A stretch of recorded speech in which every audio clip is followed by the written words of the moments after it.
Мен Медетбек Кызылера 1982 жылы туулгам, Бишкек шаарынын тургуну болом. Куанбайкени мен 2010-жылдан бери тааныйм. Кайненем аркылуу таанып калгам, анткени кайненем да дарылоого келип, дарыланып айыгып кеткен. Андан кийин ушу мен дагы ушу ден соолугумду чыңдап көрүнө алайын деп ушу Куанбайкенин приемуна келгем. 2012-жылдан баштап ушу көрүнө баштадым. Ал убакта деген башым, ашказаным, муундарым аябай катуу ооручу, гемоглобиним да аябай низкий болчу. Бир жыл дарыланып анан айыктым. Андан кийин ушу бир өтүнүч менен дагы келдим Куанбайкеге.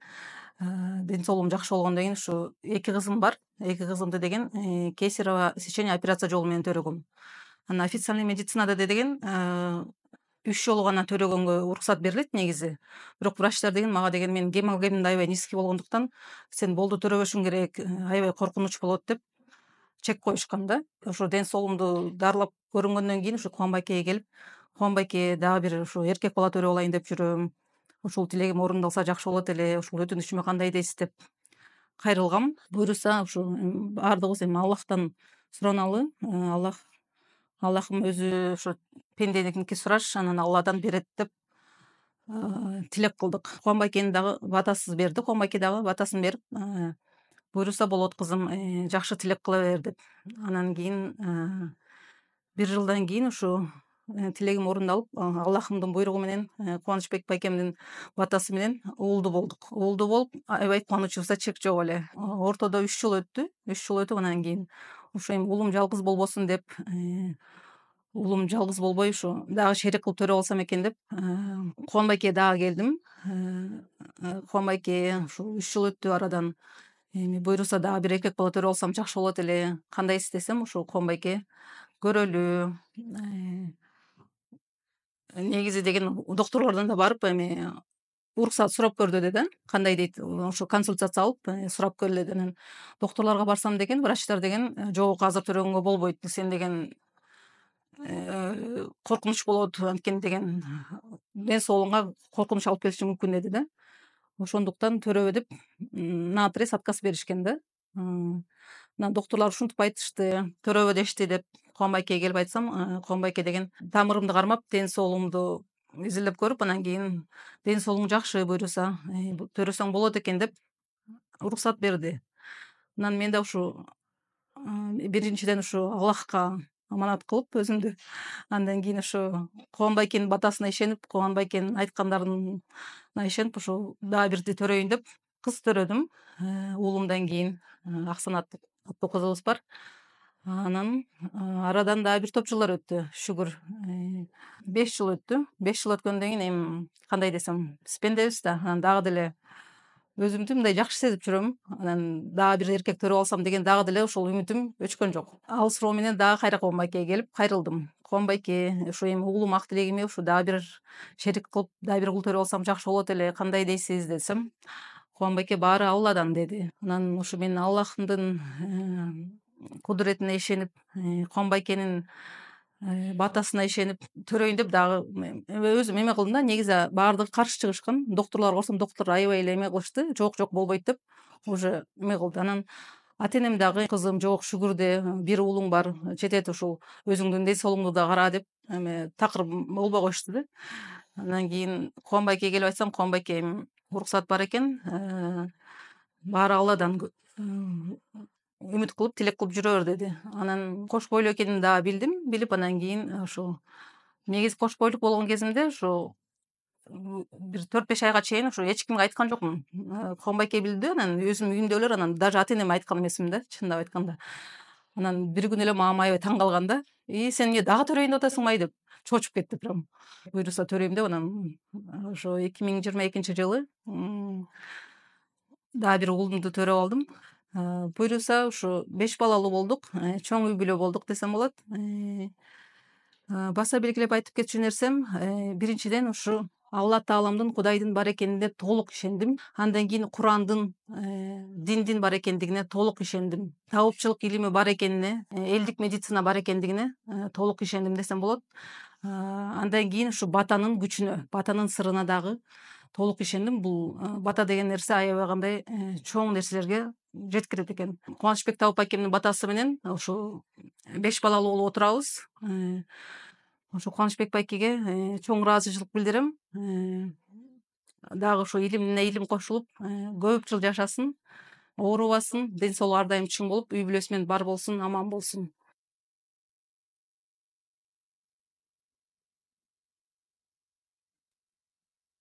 Бисмиллахиррахманиррахим. Медетбек кызы Лира деген карындашыбыз бир 10 жыл мурда келген болуш керек.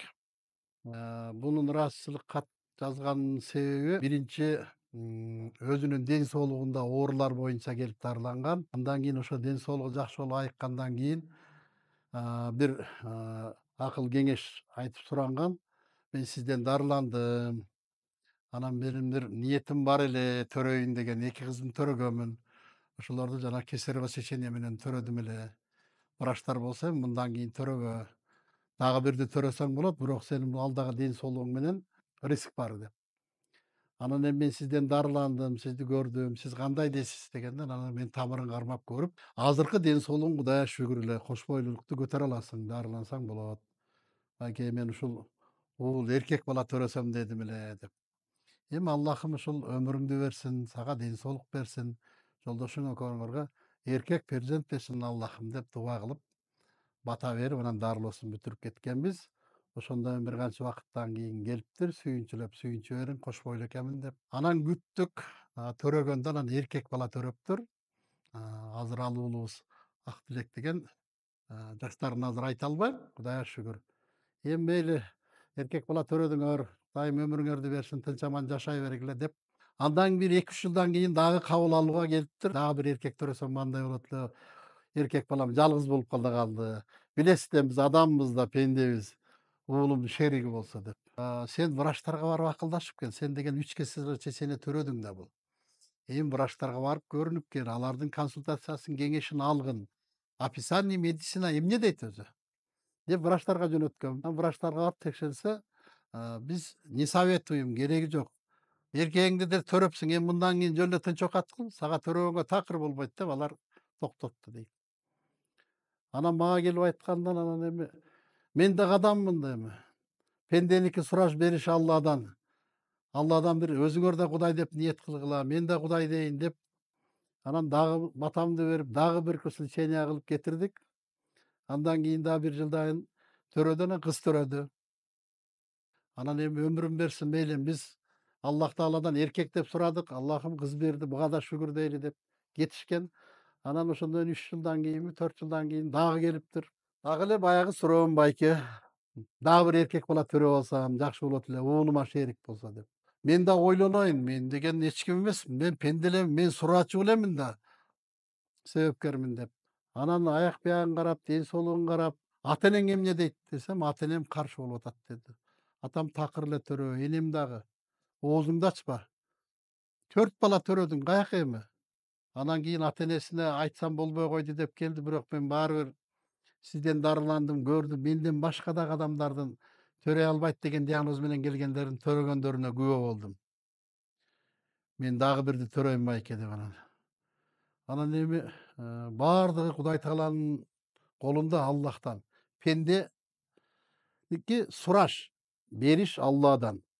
Биз Алладан амал кылып суранайлы, Кудай дейли деп анан дагы батабызды берип дагы жөнөттүк. Бизге келип дарылангандан 3 бала төрөдү. Ушу менен 5 балалуу болушуп, азыр Кудайга шүгүр. Ошо балабыздын атын дагы мен Кудай Тааландан сурадым эле. Аллахым ушул перзентке муктаж экен. Ушунча пенделериңиз сизден суранып атат Аллахым. Бир перзент бериң деп сурандык эле. Арга Аллах Таалам дагы бир эркек перзент бала берди. Мунун атын Кудай берген деп койдум. Кудайым мага берди, анан силерге берди. Мен ортомчумун, себепкер деп. Кудай Таалама миң мертебе тобо шүгүр дейм. Аллахым ушул тилек сурагым, дуабызды кабыл кылып, дагы бир эркек перзент бала берди. Кудай Тааланын бар экенине эч бир шексиз, күмөнсүз ишениңиздер. Экинчиси динге, Куранга ишениңиздер. Дин деген өтө бийиктикте турат. Динди кармаган адамдар бар. Эгер динде жүргөн адамдар кандайдыр бир катачылык, жаңылыштарды кессе, бул дин деп ойлобоңуздар. Бул адам, дин таза. Бул дин адамзатка түшкөн дин. Мисалы пайгамбарыбыз араб улутунда экенине талаш жок араб. Бирок дин арабтардыкы эмес, бул адамзатка түшкөн дин. Мен мисалы арабтар кандай укугу болсо, менин да Куранга, динге ошондой укугум бар. Мен алар менен тең ата болуп талаша алам. Силердин диниңер эмес ал, биздин адамзаттын дини деп. Ошон үчүн биз баягы Кудай Тааланын бар экенине ишенейли, экинчи Куранга, дуага ишенейли. Мусулмандын куралы дуа дейт. Мен ушу дуа кылып сурандым: "Я Раббим, сиз жараттыңыз, сиз биздин эгебизсиз. Бизге жан берген, өмүр берген да өзүңүзсүз, алуучу да өзүңүзсүз. Мына Кудай Таалам берди. Анан үчүнчү, элдик медицинанын дагы бир өзүнүн орду бар, күчү бар" деп айткым келет. Ушу биздин атайын медицина чек коюп атат. 2 баладан кийин төрөбөшүң керек деп. Мен Аллахыма ишенип, өзүмдүн Кудай Таалам берген касиетке ишенип 3 жолу төрөгөнгө, ал келин эмес, мен рисковать эттим. Ал келин мага ишенди, а мен Кудай Таалам ишендим. Мындай жоопкерчиликти эч ким ала албайт. Менин болгонум бул жерде мен кылдым деген сөз жок. Бул Кудай Тааламдын кылганы, мен Кудай Тааламдан кайрылдым мына. Аллахым, мен берүүчүмүн, мен жаратуучумун экенин көргөзүп койду. Сен сурадың, мен бердим дейт Аллахым. Бул жерде Кудай Тааланын кудурети, Курандын, дуанын, батанын күчү мына суранганды. Ким эгерде сыйынгандын эреже тартибин билбесе, Кудай Тааланын бере турган белектеринен кур калат дейт. Амал кылыш бир жагы жеңил, бир жагы кыйын. Амал кылыш өтө кыйын. Пенде деген мындайбыз. Мен Кудай Таалага ишенип атам, мен сыйынып атам деп айтышат. Ал жакшы ишенгениң, бирок эң негизги маанилүү нерсе Кудай Таалам сага ишенип атабы деген сөздү караш, ойлонуш керек да. Эгерде азыр жаның ооруп атсаң, кыйналып атсаң, Кудай дешиң мүмкүн. Кудай Таалам Кудай дебе десе да дейсиң. Сен аргасызсың. Ошондон Кудай деп атасың. Эртең жаның айыкса, максатыңа жетсе, Кудай дебей коюшуң мүмкүн. Мен Кудай деп жашаган адамдардын жаман болгонун көргөн жокмун. Кудай дебей жашаган адамдардын кыйналгандарын, кырсыктагандарын көрдүм. Ошон үчүн Кудай Тааламдын бар экени чындык. Тобо деп жашайлы, Кудай деп жашайлы. Ушуну айткым келет мен.